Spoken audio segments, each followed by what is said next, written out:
नमस्कार, स्वागत है आपका ईटी नाउ स्वदेश पर। मैं हूं आपके साथ पूजा त्रिपाठी और आप देख रहे हैं आज का बाजार। और इस शो में हम आगे आपको बताएंगे कि आज दिन भर बाजार में किस तरह का एक्शन देखने को मिला और साथ ही साथ दिन के दौरान अहम खबरें कौन कौन सी आई ये भी हम एक एक करके आपके सामने रखेंगे।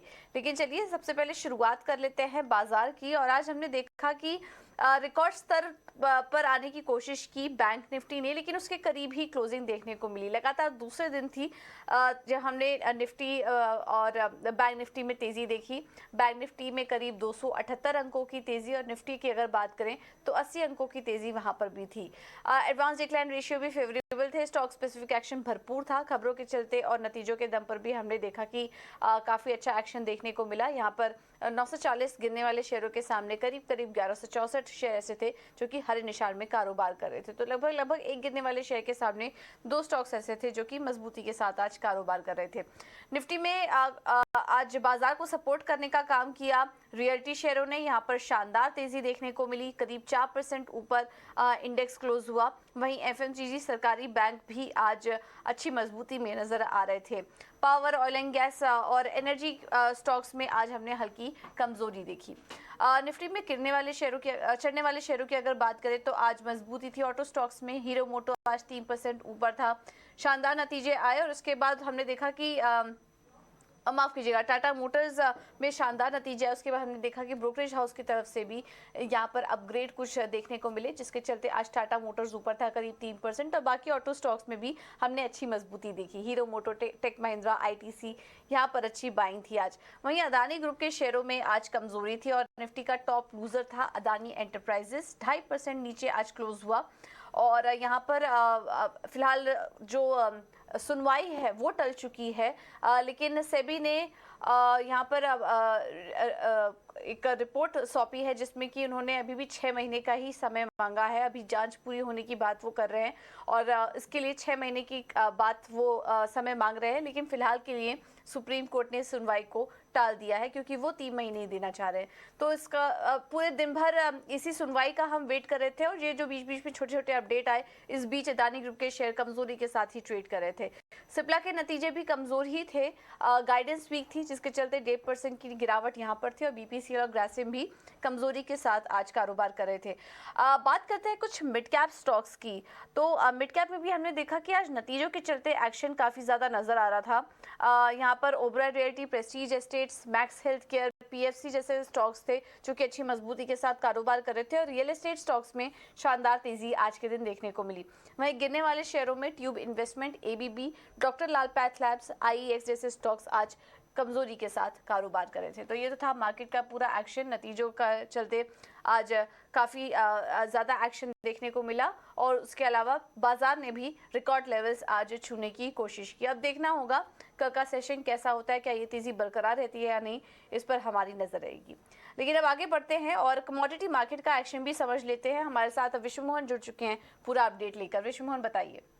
कमोडिटी मार्केट में बात करें तो पिछले हफ्ते हमने देखा था चांदी में जिस तरह की गिरावट दिखी थी, 6 से 7% तक चांदी टूट गई थी। लेकिन आज शुरुआत हुई हालांकि सुस्ती के साथ, लेकिन वापस से धीरे धीरे खरीदारी लौट रही है और एमसीएक्स पर चांदी 73,500 के करीब पहुंच चुकी है। एमसीएक्स पर सोने की बात करें तो ये भी 61,000 के ऊपर टिक गया है। हालांकि ट्रिगर अभी भी उस तरह से पॉजिटिव ट्रिगर नहीं है बुलियन मार्केट के लिए। डॉलर की बात करें तो वो 1 महीने की ऊंचाई पर है। डॉलर इंडेक्स भी 102.5 के आसपास है, जो एक निगेटिव फैक्टर है बुलियन मार्केट के लिए। बॉन्ड डील की बात करें तो वो 3.5% के आसपास है, यूएस का 10 ईयर बॉन्ड डील। अब कच्चे तेल की बात करते हैं। कच्चा तेल जो आज शुरुआती कारोबार में $73 तक फिसल गया था, वहाँ पर धीरे धीरे रिकवरी आ रही है। $75 की तरफ अब ब्रेंट क्रूड का भाव बढ़ता जा रहा है। लेकिन अभी भी डिमांड को लेकर कंसर्न है और जिस तरह से यूएस में डेट सीलिंग को लेकर गतिरोध बना हुआ है, वहाँ पर अनिश्चितताएं हैं। लेकिन उम्मीद यही लगाई जा रही है, इस हफ्ते भी बैठक होने वाली है यूएस कांग्रेस की और साथ ही 1 जून से पहले उम्मीद लगाई जा रही है कि यूएस में डेट सीलिंग को बढ़ाया जा सकता है। लेकिन चाइना के जो नंबर आ रहे थे, अप्रैल में इंपोर्ट के जो नंबर थे वो काफ़ी कमज़ोर थे, चाहे वो मेटल को लेकर हो, चाहे वो क्रूड इंपोर्ट को लेकर हो। तो ये एक कंसर्न होता है कि वहाँ पर रिकवरी किस तरफ जा रही है। तो ये कुछ निगेटिव फैक्टर है जो क्रूड कीमतों पर दबाव बना रहा है और वही वजह भी है कि रिकवरी भले ही दिख रही है लेकिन उस तरह की रिकवरी नहीं आ रही है। $74-75 के आसपास ही ब्रेंट क्रूड का भाव घूम रहा है। लेकिन बुलियन मार्केट में जिस तरह की तेजी आई थी उस वजह से एक मुनाफा वसूली आई और फिर से हल्की खरीदारी आज दिख रही है। ऑलराइट, बहुत बहुत शुक्रिया विष्णु मोहन आपका ये सारी जानकारी देने के लिए। अब बात करते हैं कुछ नतीजों की, और अब भारतीय एयरटेल के भी नतीजे आने वाले हैं। नतीजों से क्या अनुमान है ये बताने के लिए सौमित हमारे साथ जुड़ चुके हैं। सौमित, बताइए। अगर कंसोलिडेटेड बेसिस पे अगर आप देखेंगे तो muted set of numbers expected है। रेवेन्यू और एबिटा में करीब 2-2.5% की ग्रोथ एक्सपेक्टेड है ऑन अ सिक्वेंशियल बेसिस।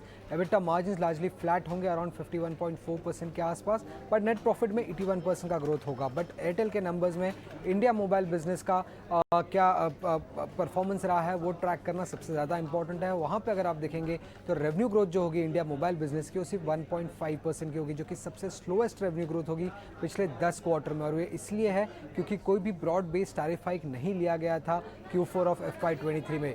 उसके अलावा अगर आप देखेंगे तो आरपू का जो नंबर है वो 196 के आसपास आने की एक्सपेक्टेशन है। पिछले क्वार्टर ये नंबर 193 का था। अब जो भी ये मार्जिनल ग्रोथ हमें आरपू में देखने मिल रहा है वो इस कारण है क्योंकि जो मिनिमम रिचार्ज प्लान्स थे वहाँ पे एक हाइक देखने को मिला था हमें। और ये जो मिनिमम रिचार्ज प्लान्स में हाइक था ये स्टैगर्ड बेसिस में लिया था कंपनी ने पैन इंडिया वाइज अगर आप देखेंगे तो। और इसी कारण इसका पूरा बेनिफिट Q4 में रियलाइज़ नहीं होगा, जबकि Q1 ऑफ FY24 में रियलाइज़ होगा। उसके अलावा अगर आप देखेंगे तो सब्सक्राइबर बेस में भी मार्जिनल ग्रोथ एक्सपेक्टेड है, बट कुछ एनालिस्ट ऐसा भी कह रहे हैं कि सब्सक्राइबर बेस जो है वो डिक्लाइन भी कर सकता है एयरटेल का, तो ये नंबर ट्रैक करना इंपॉर्टेंट होगा। उसके अलावा अगर आप देखेंगे तो अदर बिजनेसेस जो है, जो कि ब्रॉडबैंड और एंटरप्राइज है, उसमें अच्छा खासा रेवेन्यू ट्रैक्शन एक्सपेक्टेड है, बट DTH बिजनेस की जो परफॉर्मेंस होगी वो सिक्वेंशियल बेसिस पे वीक आ सकती है, ऐसा एनालिस्ट का मानना है। अब अफ्रीका के नंबर्स कुछ दिन पहले ही कंपनी ने रिपोर्ट कर दिए गए थे और वो numbers pretty much in line थे स्ट्रीट एस्टिमेट्स के सामने।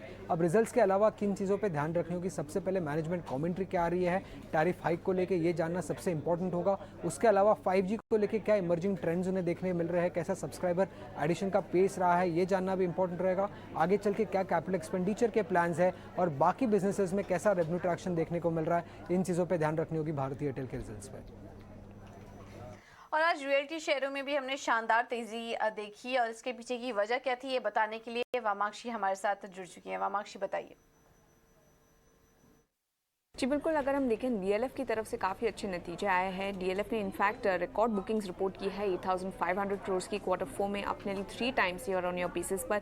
और इनफैक्ट करीब 8,000 करोड़ की बुकिंग सिर्फ उनके एक प्रोजेक्ट द हार्बर से की तरफ से आए हैं। और इसी के चलते FY23 की प्री सेल्स कंपनी ने रिपोर्ट की है 15,100 करोड़ की, जो उनकी इनिशियल गाइडेंस से भी काफ़ी बढ़कर है। ओवरऑल FY24 के लिए भी इनकी तरफ से काफ़ी अच्छा आउटलुक आया है, रोबस्ट लॉन्च पाइपलाइन नजर आ रही है, और इनफैक्ट प्री सेल्स गाइडेंस करीब 11,000 से 12,000 करोड़ की दी है। और CLSA के मुताबिक ये जो गाइडेंस है ये भी काफ़ी कंजर्वेटिव नजर आ रही है। इनफैक्ट वो एक्सपेक्ट करें करीब 13,600 करोड़ की प्री सेल्स कंपनी रिपोर्ट कर सकती है। इसके अलावा अगर हम देखें तो ये था मुख्य रीज़न जिसकी वजह से DLF पास करा है, मगर इसके अलावा भी काफ़ी सारे रियल एस्टेट स्टॉक्स फोकस में हैं। हम देखते हैं कि निफ्टी रियल्टी ने निफ्टी को आउट परफॉर्म किया है on a year to date basis, और ये सरप्राइजिंग नहीं है क्योंकि एक रिकॉर्ड साल रहा है सारे ही रियल एस्टेट कंपनीज़ के लिए। DLF की बात करें, गोदरेज प्रॉपर्टीज़, मैक्रोटेक, सोभा, सारे ही कंपनीज़ ने 30% प्लस के प्री सेल्स ग्रोथ रिपोर्ट किए हैं। आगे चलते भी काफ़ी सारे ट्रिगर्स नज़र आ रहे हैं। सप्लाई एडिशंस डिमांड ग्रोथ से कम है, और इसके चलते प्रॉपर्टी प्राइसेस को थोड़ा बूस्ट मिल सकता है। ऑर्गेनाइज्ड और ब्रांडेड डेवलपर्स की तरफ भी कस्टमर्स जा रहे हैं, और ओवरऑल अगर हम देखें इसके चलते हम देख रहे हैं काफ़ी अच्छे कैश फ्लोज भी जनरेट हो रहे हैं ये कंपनीज़ के लिए। मगर आगे चलते एनालिस्ट एक्सपेक्ट कर रहे हैं कि on an average real estate counters में करीब 18% की पोटेंशियल अपसाइड इन्हें नजर आ रही है सारी कंपनीज़ में करंट लेवल से। इनफैक्ट वो हाईएस्ट रिटर्न एक्सपेक्ट कर रहे हैं, शोभा से करीब 47% के रिटर्न्स है। DLF, Godrej properties, Oberoi on the other hand यहाँ से करीब मिड से high single digit growth expect की जा रही है स्टॉक प्राइस मूवमेंट के। तो ओवरऑल ये था अपडेट रियल एस्टेट सेक्टर को लेकर। अब आगे बढ़ते हैं, और अदानी हिंडनबर्ग मामले की सुनवाई टल चुकी है। खबर की और डिटेल लेकर हमारे साथ प्रकाश प्रियदर्शी मौजूद है। प्रकाश, बताइए।